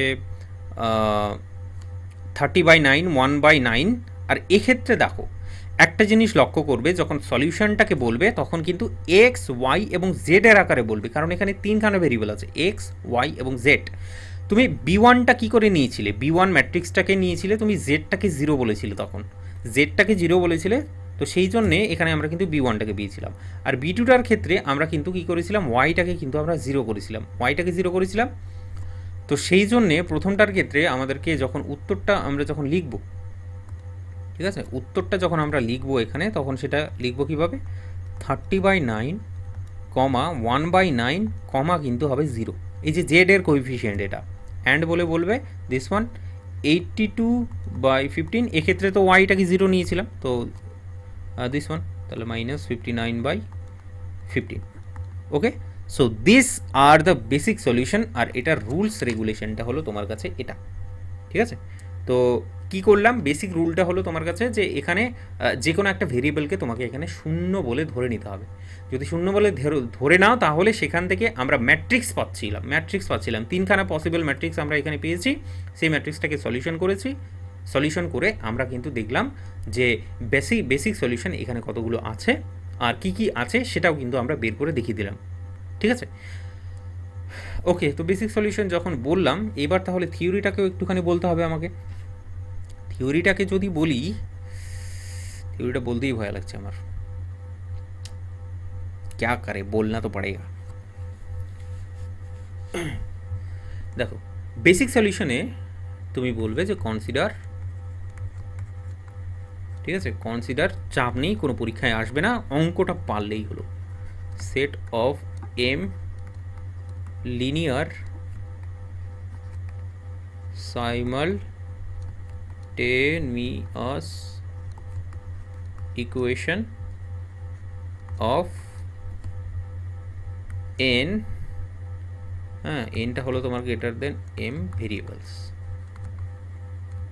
ঠিক আছে, ax equals to b, consider A set of linear simultaneous equation হলো দিস ওয়ান। তো এটা হলো ম্যাট্রিক্স ফর্মে নিয়েছে, মানে স্ট্যান্ডার্ড ফর্ম যেটা সেটাতে নিয়েছি। এবার বলবে let rank of A equals to rank of augmented matrix a, b সমান সমান নাকি m, এবার আগমেন্টেড ম্যাট্রিক্সটা কি? আগমেন্টেড ম্যাট্রিক্সটাকে নেওয়া হয় যে এ ম্যাট্রিক্সটাকে তো পুরোটা নেব, এ ম্যাট্রিক্সটা পুরোটা নেব, কিন্তু বিটাকেও কিন্তু সাথে আমরা নিয়ে নেব, তখন এটা হয়ে যাবে পুরোটাই আগমেন্টেড ম্যাট্রিক্স। ঠিক আছে, এটাই তো জানি আমরা। ওকে, তো this is the augmented matrix. না বলবে যে if any M cross M non singular, ঠিক আছে, this is the non singular matrix, non singular matrix B chosen from A matrix, A matrix থেকে এম ক্রস এম, যেমনটা এখানে নিলাম আমরা 2 ক্রস 2 ম্যাট্রিক্স নিয়েছি। ঠিক আছে, এই ম্যাট্রিক্সটা কী ছিল তোমার বলো তো? দিস ইজ তোমার 2 ক্রস 3 ম্যাট্রিক্স ছিল, 2 ক্রস 3 ম্যাট্রিক্স ছিল। ঠিক আছে, তো এটাই বলছে এখানে হচ্ছে তুমি পাচ্ছ তোমার এম ক্রস এ, কোথায় আছে এম ক্রস এন, না নেই এখানে। তো ওভারঅল এই ম্যাট্রিক্সটা যেটা পাবে সেটা হলো এম ক্রস এন ম্যাট্রিক্স, আর সেখান থেকে ছোটো ছোটো ম্যাট্রিক্সগুলো যেগুলো নিয়েছিলাম সেগুলোকে বলা হচ্ছে M cross N non singular matrix. আমরা কিন্তু সেখান থেকে চুজ করছি। নন সিঙ্গুলার বলে তো কি? নন সিঙ্গুলার বলে তো এখানে এই যে ডিটারমিনেন্ট ভ্যালুগুলো সব সময় নট ইকুয়াল টু 0 হবে। Determinant value not equal to 0 হলেই সেটাকে বলা হয় নন সিঙ্গুলার, আর যদি 0 হয়ে যায় তখন সেটাকে বলা হয় সিঙ্গুলার। ঠিক আছে, যদি নট হয় তাহলে সেটা নন সিঙ্গুলার, আর যদি তোমার ইকুয়াল টু 0 হয়ে যায় তখন সেটাকে বলা হয় সিঙ্গুলার। তো এই মালগুলোকে চুজ করব যেগুলো হচ্ছে নন সিঙ্গুলার। চুজ করেছিলাম আমরা প্রথমে এটাকে, আর এটাকে চুজ করেই তো আমরা সলিউশনটাকে বের করলাম। এই মালটাকে তো ইগনোর মেরে দিয়েছি, তাই না? তো ইগনোর মেরে দেবে এই মালটাকে। তো সেই জিনিসটাকেই বলছে যে শুধুমাত্র নন সিঙ্গুলার ম্যাট্রিক্সগুলোকে আমরা চুজ করব এ থেকে, অ্যান্ড বলে বলবে যে if all n minus m variables not associated with this chosen matrix be set equal to 0। ঠিক আছে, কি বলা হচ্ছে? If n minus m variables not associated with this chosen matrix B set equal to 0। এই কথাটার অর্থই হলো এটা যে আমরা এখানে যে ম্যাট্রিক্সগুলোকে নিয়েছিলাম, এই ছোটো ছোটো ম্যাট্রিক্সটা, প্রথম ম্যাট্রিক্সের ক্ষেত্রে এটাকে 0 নিয়ে নিয়েছিলাম, পরের ম্যাট্রিক্সটার ক্ষেত্রে ওয়াইটাকে 0 নিয়ে নিয়েছিলাম, থার্ড ম্যাট্রিক্সটার ক্ষেত্রে এক্সটাকে 0 মেনে নিয়েছিলাম বা ধরে নিয়েছিলাম। ঠিক আছে, কেন? বেসিক সলিউশনটাকে বের করার জন্য, সেই জন্য এই কথাটাকে এখানে লেখা হয়েছে। ঠিক আছে, B set equal to 0, then বলে বলবে then the solution to the resulting, আমার লেখাগুলো খুব বাজে হয়ে যাচ্ছে, resulting system of equation is called basic solution। ঠিক আছে, তাহলে এখান থেকে বলছে যে সলিউশনটা আমরা অ্যাজ এ রেজাল্ট পাবো সেটাকেই বলা হচ্ছে তোমার বেসিক সলিউশন। ক্লিয়ার? তো আশা করি এই অঙ্কটাকে করার মাধ্যমে আমরা এই যে ডেফিনেশনটা আছে সেটাকে বেশি ভালো করে বুঝতে পারলাম, তাই না? তো প্রথমে যদি ডেফিনেশনটা বলতাম সেখানে গিয়ে কিন্তু একটু মাথা চক্কর দিত। ঠিক আছে, একটু গাগুলো তো বমি বমি ভাব, এই সমস্ত সিমটম কিন্তু চলে আসতো। ঠিক আছে, এইবার বন্ধুগণ জনগণ একটুখানি আরও কিছু থিওরি আছে, পুরোটাই তো থিওরি চলবে, তো মাঝে লোবাস যা যা বলছি এখানে আমরা বেসিক ভেরিয়েবল ব্যাপারটাকে জানবো। এটা তুমি বলতে পারো এটাকে চলো লিখেই নাও হেডিং বলে, basic variable. What is basic variable? Basic variable আরেকটা হচ্ছে কি তোমার, যেহেতু এটা বেসিক ভেরিয়েবল, আরেকটা তাহলে নন বেসিক ভেরিয়েবল। তো বেসিক ভেরিয়েবল কোনগুলো? অঙ্কটার মধ্যেই কিন্তু উত্তরটা লুকিয়ে আছে, অঙ্কটার মধ্যেই উত্তরটা কিন্তু লুকিয়ে আছে। একটু সামনের দিকে যদি একটু নিয়ে যাই তোমায়, তাহলে এখানে দেখো B1 এর ক্ষেত্রে বেসিক ভেরিয়েবল কোনগুলো? B1 এর ক্ষেত্রে জেডটাকে তো আমরা 0 ধরে নিয়েছি, তো বেসিক ভেরিয়েবল এখানে হলো এক্স আর ওয়াই। বেসিক ভেরিয়েবল হলো এক্স আর ওয়াই, আর নন বেসিক ভেরিয়েবল কি? এক্ষেত্রে বি1 ম্যাট্রিক্সটার ক্ষেত্রে নন বেসিক ভেরিয়েবল হলো জেড, কারণ জেডটাকে আমরা ধরে নিয়েছি 0। ব্যাপারটা বোঝা গেল? আমি কি বলতে পারলাম, বোঝাতে পারলাম? তো এইভাবে এক্ষেত্রে বেসিক ভেরিয়েবল হচ্ছে তোমার এক্স ওয়াই, যেমন এক্ষেত্রে আমরা ওয়াইটাকে 0 ধরেছিলাম, সেই কারণে এক্ষেত্রে বেসিক ভেরিয়েবল হলো এক্স এবং জেড, নন বেসিকটা হয়ে গেলো তাহলে ওয়াই। এক্ষেত্রে আমরা বলেছিলাম যে এক্সটাকে ধরেছিলাম 0, সেই কারণে বেসিক ভেরিয়েবল হয়ে গেল ওয়াই এবং জেড, আর নন বেসিক ভেরিয়েবল হলো এক্স। আমি কি ঝাঁ চকচকে করাতে পারলাম? তো এটা হলো তোমার কাছে বেসিক ভেরিয়েবলের মানে একদম কি বলবো, চোখে আঙুল দিয়ে দেখিয়ে দিলাম আমি পুরোপুরি, ঠিক আছে? কারণ ডেফিনেশন দিতে যাব ভালো লাগবে না অ্যাকচুয়ালি, ঠিক আছে? তো ডেফিনেশনটা লিখিয়ে দিলে, না লিখিয়ে দিলে না আবার মনেও থাকবে না, চলো লিখিয়ে দিই। দ্য ভেরিয়েবল, সমস্যাটা হলো যে পড়ে পড়ে নিজে বুঝতে পারছো কি না, ঠিক আছে? The variable associated with the chosen m cross m non singular matrix is called basic variable, ঠিক আছে? অ্যান্ড যেগুলো বাকি পড়ে থাকলো, এখানে তো এম সংখ্যক বেসিক ভেরিয়েবল নিয়েছি এম, তাহলে বাকি পড়ে থাকলো টোটাল ভেরিয়েবল কতগুলো? তুমি বলবে এক্ষেত্রে টোটাল ভেরিয়েবল হলো 3খানা, এক্স ওয়াই এবং জেড। এখানে কটা নিয়েছি? এখানে এম ক্রস এম, তার মানে 2 ক্রস 2, তাহলে এখানে নিয়েছি 2খানা ভেরিয়েবল। পড়ে থাকলো কতগুলো? একটা, তার মানে 3 - 2 খানা হলো তোমার কাছে 3 - 2, দ্যাট মিনস 1 খানা হলো তোমার কাছে নন বেসিক ভেরিয়েবল। সেই জিনিসটাকে সেখানে একটুখানি লিখে দিচ্ছি, ঠিক আছে? So I hope you understand my feeling. n minus m variable, m minus m variable is called তোমার হচ্ছে নন বেসিক ভেরিয়েবল। ক্রিস্টাল ক্লিয়ার, ঝাঁ চকচকে, দারুণ ব্যাপার। দেখো বিষয়টা হলো কিছু ভেরিয়েবল ছিল, আচ্ছা এটা তো বেসিক ভেরিয়েবল নন বেসিক দুটোই বলে দিলাম, তাই না? চলো তাহলে এখানে একটু বেসিক আর এটাকে একটু মডিফাই করে নেওয়া হতো তাহলে, অ্যান্ড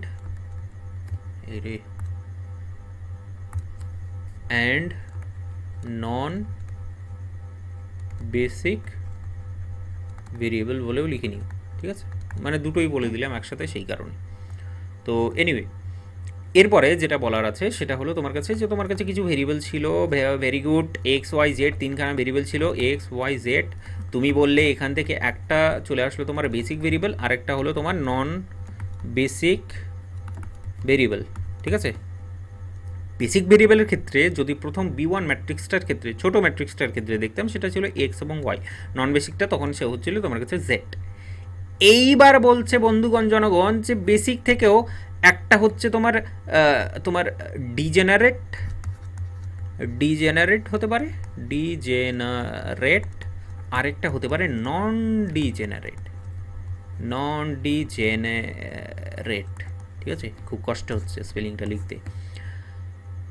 এবার তাহলে বিষয়টা হলো হোয়াট ইজ ডিজেনারেট, ঠিক আছে? হোয়াট ইজ ডিজেনারেট বলছে তুমি যখন এক্স এবং ওয়াই এর ভ্যালুটাকে তুমি যখন বের করবে, যেমনটা তুমি বের করলে, কোথায় বের করলে? এই যে দেখো এক্স ওয়াইয়ের যে সলিউশনটা তুমি বের করেছো, দুটোই দেখো দুটোই কিন্তু নন জিরো, অপরদিকে এটার ক্ষেত্রেও এটা এবং এটা দুটোই কিন্তু non zero.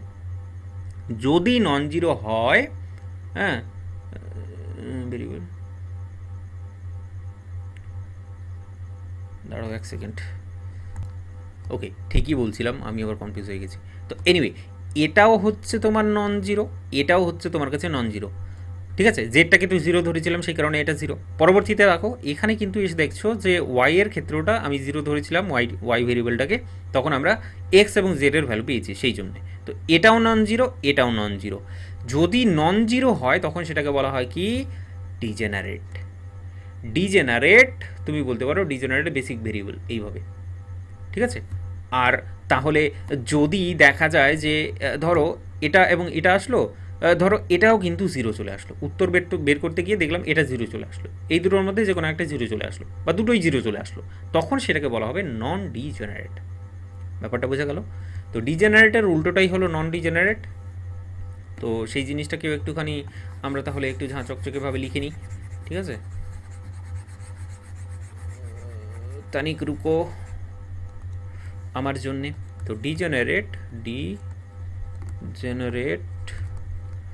And non degenerate এইভাবে লিখে, ঠিক আছে। তো এখানে জাস্ট সিম্পলি সোজা সাপটা ভাষায় লিখে দেবে যে ইফ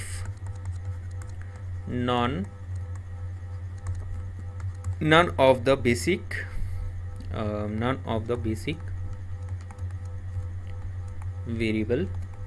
basic variable b0, ये सब क्या हो रहा है, zero, none of the basic variable b0, then the solution is degenerate, ঠিক আছে। and the solution non zero, এই রে আমি উল্টো বললাম বুঝলে, ধুর মাথা। এটা যেহেতু জিরো আসছে না, উল্টো বলেছি, তাহলে উল্টোটা একটুখানি ভেবে নাও। উল্টো ব্যাপারটা হলো যে এটা যেহেতু জিরো আসছে না সেই কারণে এটাকে বলা হয় নন ডিজেনারেট। যেহেতু জিরো আসছে না সেই কারণে নন ডিজেনারেট, আর যদি জিরো আসে তখন বলা হয় তোমার ডিজেনারেট। যদি জিরো আসে তখন সেটাকে বলা হয় ডিজেনারেট, আর যদি জিরো না আসে তখন সেটাকে বলা হয় নন ডিজেনারেট বেসিক সলিউশন, ঠিক আছে। উল্টোটা ভেবে নাও, আমি তখন উল্টো বলেছি।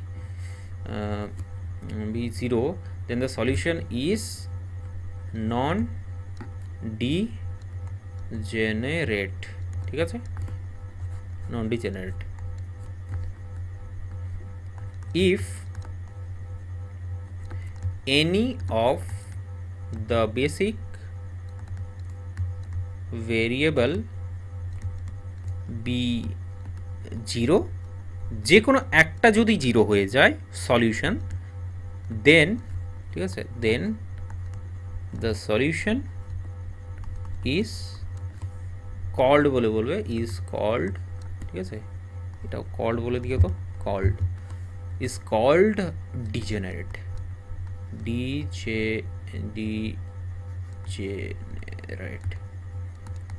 ডিজেনারেট বেসিক সলিউশন,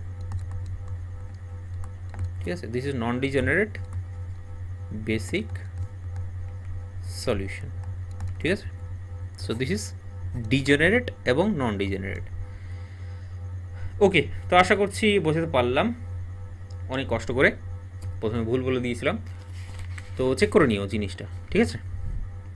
যদি নন জিরো যদি নন জিরো হয় তাহলে সেটা হলো নন ডিজেনারেট, আর যদি জিরো হয় তখন সেটা হলো ডিজেনারেট, ঠিক আছে।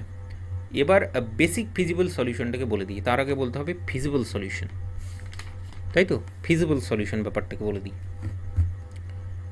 क्या रे बच्चे लोग, तुम लोग तो अभी से क्लांत हो गया, ऐसे कैसे चलेगा। बंटी ना ही बनने का, बंटी का साबुन स्लो है, अपना साबुन को डेटॉल हैंड वॉश से रिप्लेस करो ताकि कोई बोल ना पाए बंटी तुम्हारा साबुन स्लो है क्या।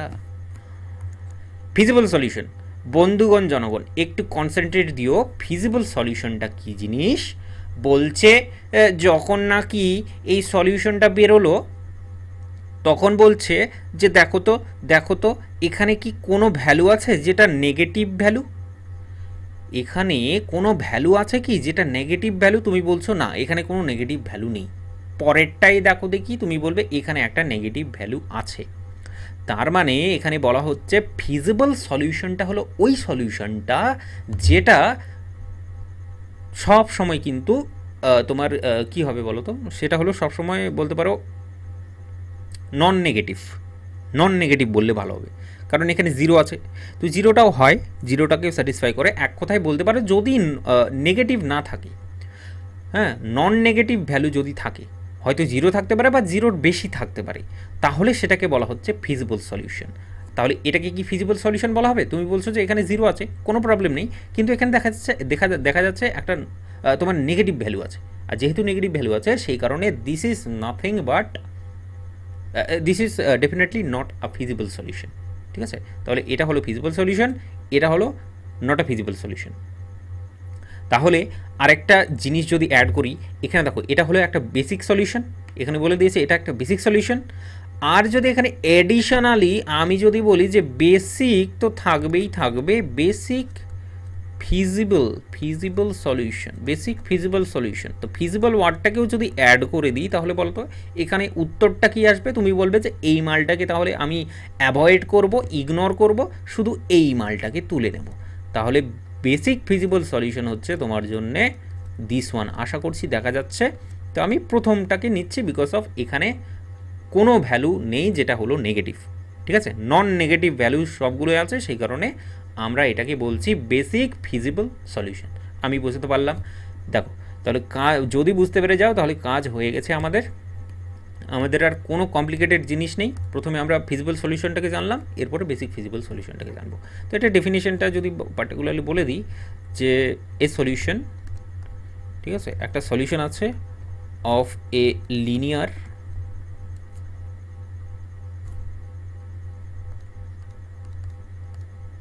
কি জন্য এত বড় লিখবো, এলপিপি লিখবো, linear programming problem, which satisfies the constraints TRAINTS constraints and non negative. এই যে নন নেগেটিভ কথাটা বলা আছে, নন নেগেটিভিটি এরকম বলছে, নন নেগেটিভিটি কন্ডিশনস। তার মানে ওই যে x1 y1 z1 বা xyz সেই ভ্যালুগুলো সব সময় কিন্তু গ্রেটার দেন ইকুয়াল টু হবে। কোথায় দেখেছিলাম যেন, এটা যেন দেখা দেখা লাগছে, এখানে যদিও নেই, তবে এখানে দেওয়া থাকবে। যখন প্রবলেমগুলোকে সলভ করতে যাবে তখন বলবে যে এক্স ওয়াই এবং জেড তারা হলো গ্রেটার ইকুয়াল টু 0। ঠিক আছে, ওকে। তো আশা করছি ব্যাপারটা বুঝতে পেরেছো। Which satisfies the constraints and non negativity conditions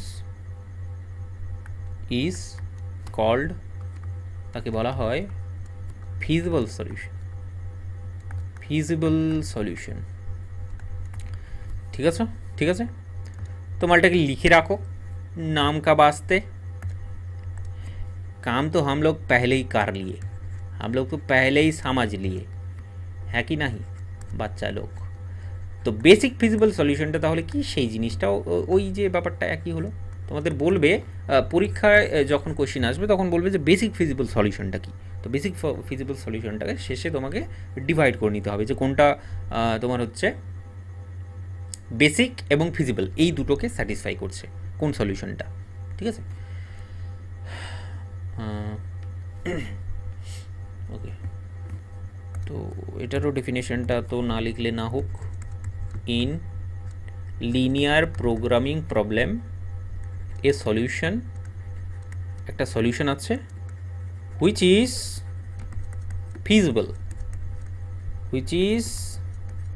feasible and as well as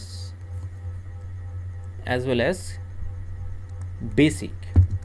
ঠিক আছে, দুটোই, মানে ফিজিবল যে কন্ডিশনটা আছে আর বেসিকটা তো সলিউশন আমরা এমনিতেই বের করছি, দুটোই স্যাটিসফাই করবে বা দুটোই আমরা পেয়ে যাব ইজ কল্ড, তখন সেটাকে আমরা বলবো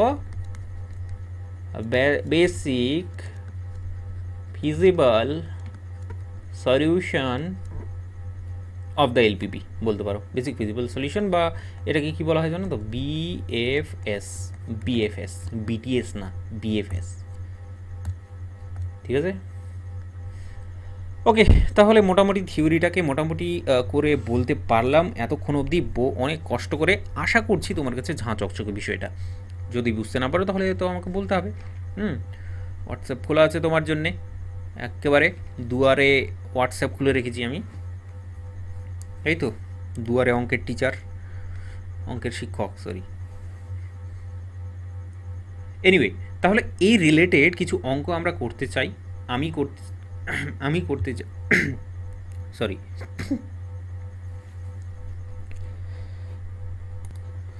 চলো তাহলে কয়েকটা অঙ্ক করি।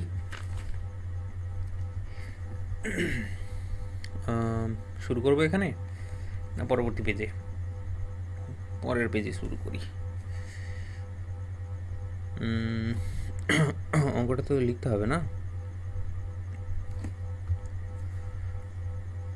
কোয়েশ্চেন ফাইন্ড দ্য, বলবো যে বেসিক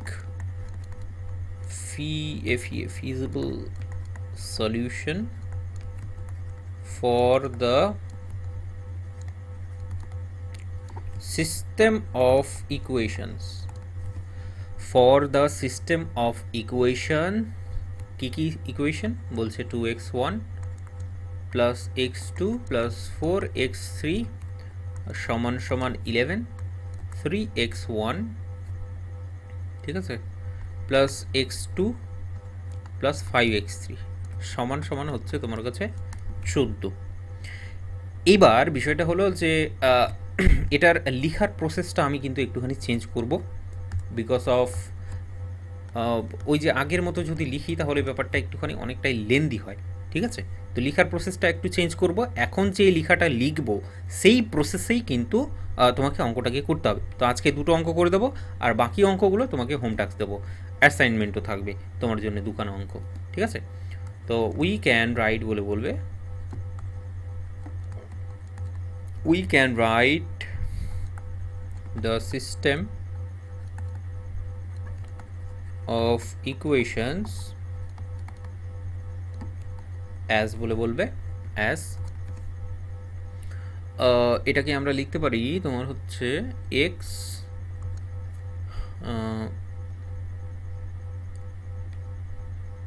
a1 ইন্টু x1, এইভাবে লিখতে পারি a1 into x1 plus a2 into x2 a3 into x3, ঠিক আছে। ওই ম্যাট্রিক্সটাকে একটু ভেঙে টেঙে লিখছি, আর কিছু না, এটা নিয়ে ভয় পাওয়ার কিছু নেই।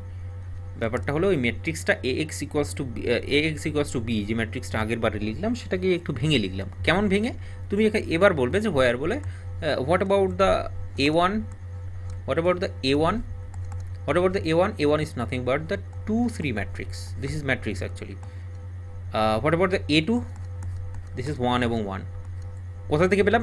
x2 এর যে কোএফিসিয়েন্টগুলো আছে সেগুলোকে তুলে নিলাম, হ্যাঁ, সুন্দরভাবে। তারপরেরটা হলো তোমার কাছে 4 এবং 5, তারপরেরটা হলো তোমার কাছে b, আর b হলো নাথিং বাট 11 এবং 14। আমি কি বোঝাতে পারলাম? This is nothing but matrix. ম্যাট্রিক্সকে এইভাবেও লিখতে পারো, অথবা কেউ এইভাবে করেও কিন্তু লিখতে পারে, ঠিক আছে, কোনো সমস্যা নেই, এইভাবে লিখলেও কোনো সমস্যা নেই। চলো, ওকে, তাহলে এইবার বলবে the all possible, POSSI, all possible 2x2 matrices আর বলে বলবে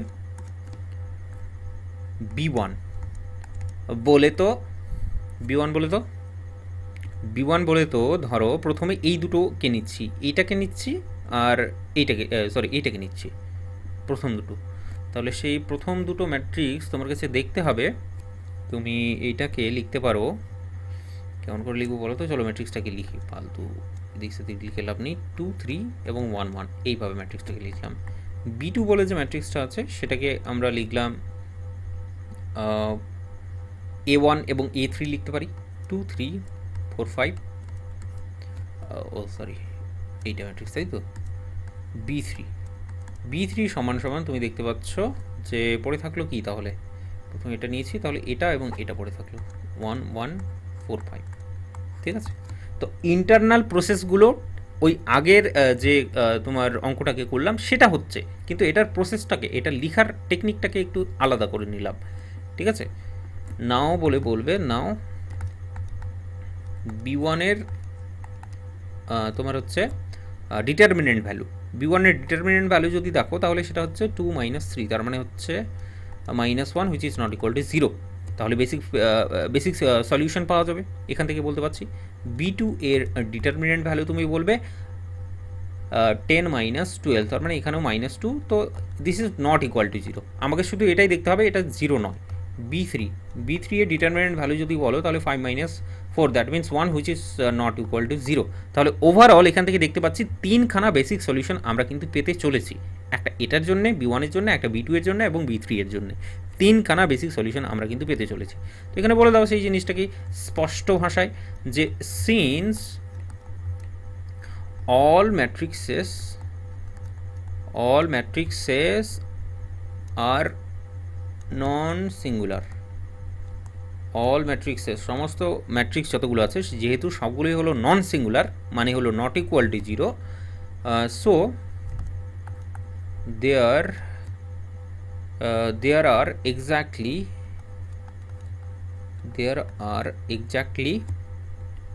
3 বেসিক সলিউশন।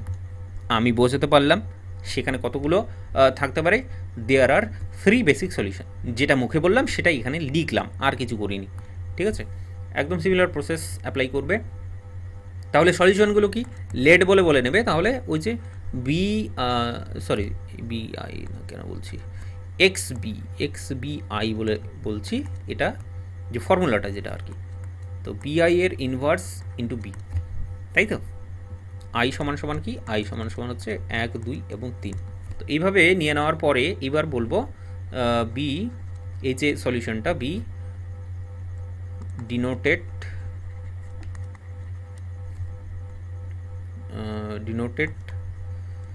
the solution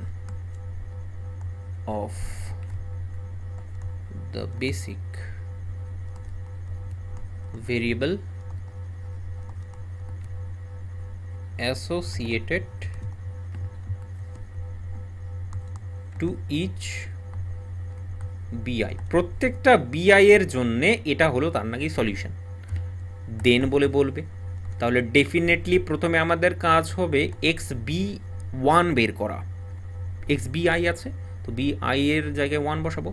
যদি 1 বসাই তুমি বলো উত্তরে কি পাবে, এক হলো তোমার b1 তার ইনভার্স এই ভ্যালুটাকে বের করতে হবে, ইনটু বি করে দিতে হবে। তাহলে বন্ধুগণ জনগণ আমি কি বললাম, b1 হচ্ছে তোমার দিস ওয়ান 2131, তাই তো 2131, তো b1 হচ্ছে তোমার জন্য 2131। এবার বিষয়টা হলো যে হোয়াট অ্যাবাউট বি ইনভার্স, আমি বললাম adjoint of b1 divided by module তোমার হচ্ছে ডিটারমিনেন্ট অফ b1। ঠিক আছে, বা ডিটারমিনেন্টটাকে এইভাবেও লিখে আবার ডেট b1 বলেও লিখে। অ্যাডজয়েন্ট অফ বি কীভাবে বের করব, অ্যাডজয়েন্ট অফ বি বের করার জন্য তোমাকে প্রসেসটাকে ফলো করতে হবে, যে একটা ম্যাট্রিক্স হবে অ্যাডজয়েন্টটা, আর সেখানে পেয়ে যাবে তুমি হচ্ছে 2, তার মানে এইটা এবং এইটা ব্লক হলো, পড়ে থাকছে তোমার কাছে 1, তো 1 হচ্ছে, তারপরে এক্ষেত্রে এই পজিশনটা হলো মাইনাস পজিশন, সেই কারণে এটা হচ্ছে ব্লক হচ্ছে, এখান থেকে পেয়ে যাচ্ছ -3। ও সরি আগের না, দেখেছো তো একটা ভীষণ বড় ভুল হয়ে গেছে, অ্যাডজয়েন্ট b1 তোমার বের করা ভুল হয়ে গেছে। চলো আগেরটা ছাড়ো, এখানেই দেখো এ তো ভারী নুকসান হয়ে গিয়ে, আরে এখানে উত্তরগুলো আলাদা কিছু একটা বেরোবে, বলছি কি হবে। অ্যাকচুয়ালি b1 যখন বের করেছিলাম না, উপরে অ্যাডজয়েন্টটা নিয়ে তার ট্রান্সপোজ নিতে হবে, মানে ট্রান্সপোজ যেটা নেয় অ্যাকচুয়ালি, তো এটা ট্রান্সপোজ হবে, তো উত্তরগুলো একটু করে আলাদা হবে। ঠিক আছে, তো এটাই সিমিলার টাইপেরই উত্তর হবে, তো কোনো সমস্যা নেই, কনসেপ্ট যেগুলো আছে সেগুলোই বলেছি, তো জাস্ট একটুখানি চেঞ্জ করে নিও, দিস ইজ টি। ঠিক আছে, আর পিডিএফটা যখন দেবো তখন এটাকে আমি চেঞ্জ করে নেব, তাহলে মানে ঠিক করে দেবো। তো এখনকার জন্যে এই ভুল হয়ে গেল তো পুরো, তখন থেকে ভুলই বলছিলাম ওই জিনিসটা। অ্যাডজয়েন্ট অফ b1 মানে হলো তোমার কাছে দিস ওয়ান 1 এবং -3 হলো, অ্যান্ড দিস ওয়ান এই পজিশনটা কি, এই পজিশনটা হলো মাইনাস প্লাস মাইনাস এইভাবে যায়, তো সেকেন্ড পজিশনটা যেহেতু মাইনাস, তো দিস ইজ অ্যাকচুয়ালি -1। ক্লিয়ার? পরেরটা হচ্ছে দিস ওয়ান, এই পজিশনটা হলো প্লাস, তাহলে দিস ওয়ান ব্লক পড়ে থাকছে তোমার জন্য 2, আর এটার হয়ে যাবে তোমার ট্রান্সপোজ। এটা ট্রান্সপোজ নিলেই তাহলে হচ্ছে তোমার জন্য অ্যাডজয়েন্ট অফ B1, আর নিচে হচ্ছে ডিটারমিনেন্ট অফ B1। তাহলে 1 বাই কত ছিল ডিটারমিনেন্ট অফ B1, মনে হয় -1 পেয়েছিলাম, এই যে -1, এই -1টাকে তুলে নিয়ে আসো আর এখানে বসিয়ে দাও। তাহলে ওভারঅল আমি পাচ্ছি -1 ইন্টু ডিটারমিনেন্টের মধ্যে যেটা পাওয়া যাচ্ছে সেটা হচ্ছে তোমার জন্যে, আচ্ছা এখানেই লিখে দিই, তাহলে এটা হচ্ছে -1 বাইরে থাকলো, আর ডিটারমিনেন্টের মধ্যে এটা ট্রান্সপোজ নেব, তার মানে কি এটা চেঞ্জ হয়ে যাবে, রোটা কলাম হয়ে যাবে, কলামটা রো হয়ে যাবে। এই যে তোমার দিস ইজ দ্য কলাম, এই কলামটা ফার্স্ট রো হয়ে যাবে, তাহলে 1 -1, আর দিস ওয়ান হবে তোমার -3 এবং 2। ঠিক আছে, এরপরে নেব বি। আর what about the B? So my dear friend, B is actually 11 এবং 14, 11 এবং 14। এবার এটাকে ক্যালকুলেশন করবে, বাকি উত্তর একেবারেই একই রকম। ঠিক আছে, তো এই ট্রান্সপোজটা দিতে ভুলে গেছিলাম, ট্রান্সপোজটা একটু দেখে নিও, হ্যাঁ, नहीं तो গালাতি हो जाएगा। This one into this one, তাহলে এখানে পাওয়া যাচ্ছে 11 -14, তারপরে -3, এখানে পাওয়া যাচ্ছে তোমার -33, আর এটা হচ্ছে তোমার 28, এই রে -33 28, তার মানে -5। আমি কি গুণটা ঠিকঠাক মতো করতে পারলাম? তুমি কি বুঝতে পেরেছো গুণটা কীভাবে হচ্ছে? ম্যাট্রিক্সের গুণ আশা করছি তোমরা জানো, তো এতটুকু ম্যাচুরিটি তো আছেই। B2 এর ইনভার্স ইন্টু বি, এখানে পাওয়া যাবে B2 এর ইনভার্স আমাকে বের করতে হবে। তো adjoint of ADJ of B2 divided by determinant of B2। Adjoint of B2 কী আছে? তার মানে B2টাকে দেখতে হবে 2 4 3 5, 2 4 3 5, 2 4 3 5, 2 4 3 5, এটা হলো তোমার কাছে B2। তাহলে দিস ওয়ান এখানে পাওয়া যাচ্ছে তোমার জন্যে অ্যাডজয়েন্ট অফ B2-র জন্য, এখানে পাওয়া যাচ্ছে 5, এখানে পাওয়া যাচ্ছে -3, এই পজিশনের জন্য এটা ব্লক পড়ে থাকছে 4, -4 ডেফিনেটলি, কারণ এই পজিশনটা হলো মাইনাস, এই পজিশনটা হলো তোমার কাছে প্লাস, দিস ওয়ান, তাহলে হয়ে যাচ্ছে তোমার 2। এইটার ট্রান্সপোজ নিতে হবে, আর 1 বাই তোমার determinant of B2। What about the determinant of B2 is -2, actually is -2।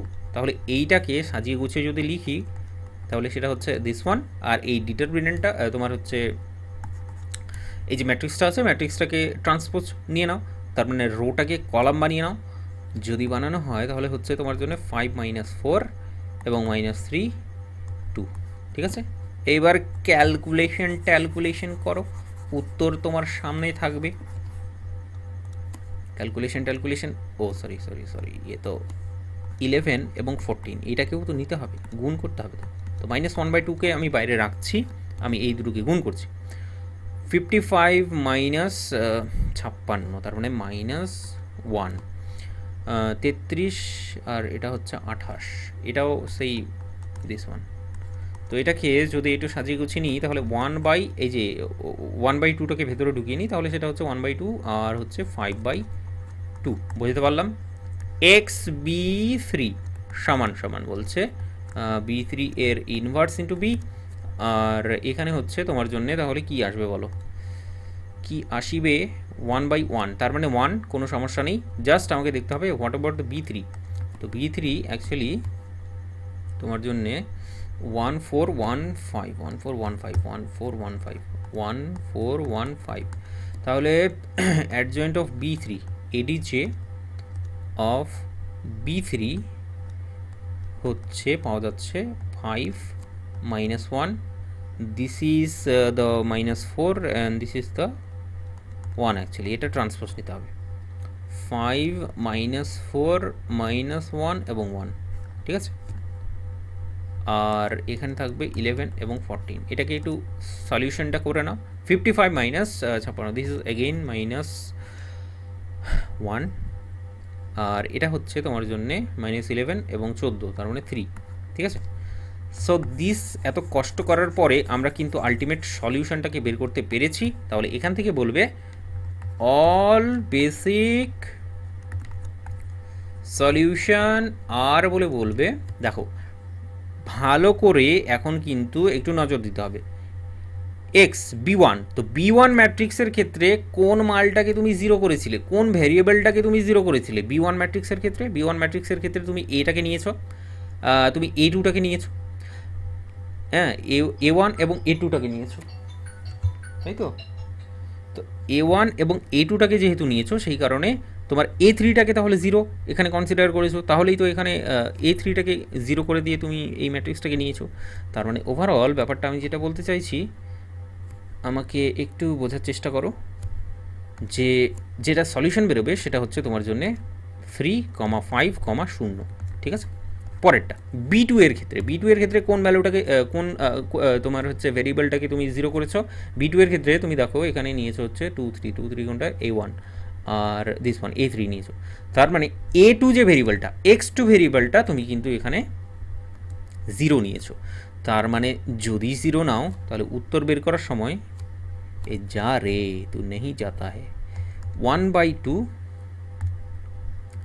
1/2, 0, 5/2। আমি আশা করছি বোঝাতে পেরেছি। যেহেতু এক্স টুটাকে জিরো নিয়েছি সেই কারণে এখানে জিরো নিলাম, আর 1/2 এবং 5/2 আমি পাশাপাশি লিখে নিয়েছি তাদের। পরেরটা তাহলে ডেফিনেটলি এটা শেষেরটা নিয়েছো, তাহলে পরেরটা তাহলে প্রথমেরটা হবে 0, -1 এবং 3। That's it, this all are basic solutions. এইবার একটু বন্ধুকে একটু নজর দিতে বলবো, কোয়েশ্চেনে কি বলেছে, এখানে বলেছে বেসিক ফিজিবল সলিউশন, ইচ্ছে করেই এটাই বললাম আমি, বেসিক ফিজিবল সলিউশন এখান থেকে বের করো। তাহলে বেসিক সলিউশন তো তুমি পেয়ে গেছো, এবার ফিজিবল যে কন্ডিশনটা ছিল সেই কন্ডিশনটাকে আমাকে এখানে ইউজ করতে হবে, ঠিক আছে? তো অল বেসিক, বেসিক লিখেই দিই, ফিজিবল সলিউশন বলে বলো আর বলে বলো।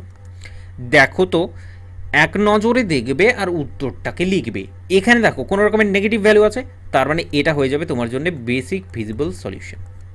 এখানে দেখো কোনো রকমের নেগেটিভ ভ্যালু আছে, তুমি বলবে নেই, এটা হয়ে যাবে বেসিক ফিজিবল সলিউশন। নেগেটিভটাকে দেখতে হবে আমার, নেগেটিভ যদি থাকে পরেরটা ঝাঁ চকচকেভাবে দেখতে পাচ্ছ যে এই যে দ্বিতীয় ভ্যালুটা আছে সেটা হলো -1, that means this is a negative value. আর যেহেতু এটা নেগেটিভ ভ্যালু সেই কারণে এটা বেসিক সলিউশন, কিন্তু এটা বেসিক ফিজিবল যে কন্ডিশনটা আছে সেটাকে ম্যাচ করে না, সুতরাং এটা বেসিক ফিজিবল সলিউশন এটা হতে পারে না। আমি আশা করছি পুরো ব্যাপারটা ঝাঁ চকচকে করে দিতে পেরেছি তোমাকে। ওকে, তো পরবর্তী যে কয়েকটা অঙ্ক আছে সেই অঙ্কগুলোকে আমি দিয়ে দিচ্ছি, সেই অঙ্কগুলোকে করবে। যেমন হলো তোমাকে আমি দিয়ে দিচ্ছি অঙ্কগুলো, দাঁড়াও এখনই। इधर इच में बात ख़त्म करता है इस অঙ্ক কা, ঠিক আছে? 17 নম্বর একটা অঙ্ক, যাই হোক একটা কোয়েশ্চিন বলে লিখে রাখতে পারো।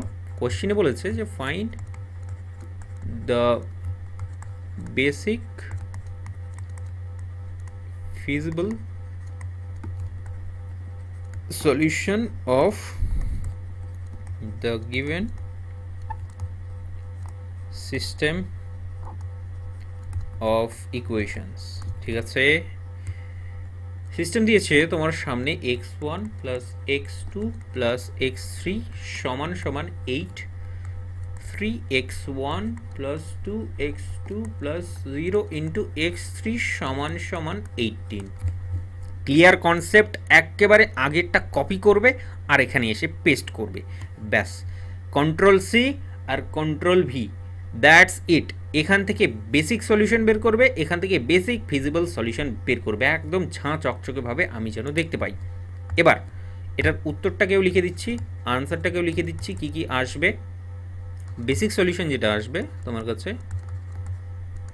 বেসিক সলিউশন সেটা আসবে তোমার কাছে বলে দিচ্ছি, দাঁড়াও, 260 এরকম একটা বেসিক সলিউশন আসবে। পরেরটা হচ্ছে 60 এবং 2, পরেরটা হচ্ছে 0, 9 এবং -1। আর basic feasible solution, basic solution যদি পেয়ে যায় তাহলে বেসিক ফিজিবল সলিউশনটাও আমরা পেয়ে যাব ডেফিনেটলি। আমার লেখাগুলো না যাচ্ছে তাই হচ্ছে, কি করব বলো, একটু ফাস্ট ফরওয়ার্ড লিখতে গেলে না খুব কষ্ট হয়ে যাচ্ছে। আমাকে আর্ট স্কুলে ভর্তি হতে হবে তাহলে লেখা ঠিক করার জন্যে, আঁকাআঁকি করতে হবে। দেখো তাহলে বেসিক ফিজিবল সলিউশন তাহলে এই দুটো হবে, কেননা এখানে কোনো রকমের নেগেটিভ ভ্যালু নেই, কিন্তু এখানে দেখতে পাচ্ছ একটা -1 আছে, নেগেটিভ ভ্যালু আছে, সেই কারণে সেটা বেসিক ফিজিবল সলিউশন হবে না। ডেফিনেটলি পুরোপুরি মালটা একেবারে ক্রিস্টাল ক্লিয়ার ঝাঁ চকচকে তোমার কাছে। পরবর্তী যদি একটা কোয়েশ্চেন তোমার সামনে আরও একটা তুলে ধরি, এই কোয়েশ্চেনটাকেও একদম একই রকমভাবে চালাবে। Find the basic feasible solution of the given system of equation। ঝাঁ চকচকে ভাবে এইটাকে সলভ করবে, x1 plus x2 plus x3 সমান সমান 4, 2x1 plus 5x2 minus 2x3 সমান সমান 3। সলিউশনটা কি আছে সেটা বলে দেবো, আর উত্তরটা তুমি আমাকে করে দেখাবে। এটা থাকলো তোমাদের জন্য অ্যাসাইনমেন্ট, ঠিক আছে? জমা কিন্তু করতেই হবে, আর যে জমা করবে না 3 गुना लगान देना होगा उसके बाद। ওকে, তো ফিজে তোমার হচ্ছে বেসিক সলিউশন যেটা আসবে তোমার কাছে বলে দিচ্ছি, 17/3 মাইনাস 5/3 কমা 0, তারপরে হচ্ছে 11/4 0 5/4। ক্লিয়ার কনসেপ্ট, ঝাঁ চকচকে দারুণ ব্যাপার আশা করছি। পরেরটা হলো দিস ওয়ান। তো এটা হলো তোমার কাছে basic solution. Basic feasible solution তাহলে কি? ফিজিবল সলিউশন, ঠিক আছে? বেসিক ফিজিবল সলিউশনটা তাহলে নাথিং বাট, দেখো এখানে নেগেটিভ আছে, এটা হতে পারে না, এটা হতে পারে, এটা হতে পারে, তার মানে এই দুটো হয়ে গেল তোমাদের কাছে বেসিক ফিজিবল সলিউশন। তার মানে 11/4 0 5/4 কমা 0 11/7 17/7। ঠিক আছে, চলো তাহলে আজকে আমাদের প্রোগ্রামটা এখানেই স্টপ করি। দেখি আমি যদি পরবর্তীতে মানে পরের দিনে যদি কোনো স্পেশাল অঙ্ক পাই তাহলে হয়তো একটা অঙ্ক করিয়ে তারপরে হয়তো পরের দিকে এগোবো। ঠিক আছে, আমাদের আসল জিনিসটাই আমরা এখনও পেলাম না, নাগাল পেলাম না, সেটা হলো তোমার সেই কনভেক্স, তোমার নামগুলো ছিল ভুলে গেছি, কনভেক্স সেট, ঠিক আছে, কনভেক্স কম্বিনেশন, হাইপার প্লেন, সেই কনসেপ্টগুলো কিন্তু পরের দিনে পড়বো, আর সেখান থেকেই কিন্তু অনেকটাই সিলেবাস আমরা কভার করে নেব। ঠিক আছে, মানে থিওরির যেটা সিলেবাস আছে অনেকটাই কভার করে নেব। তো এনিওয়ে বন্ধুগণ জনগণ, আমাদের ক্লাসটা থাকলো এখানেই। তোমরা অ্যাসাইনমেন্ট মানে এই দুটো অঙ্ক করে জমা করবে, তারপরে বাকি কথা বাকি হচ্ছে। ঠিক আছে, চলো বাই।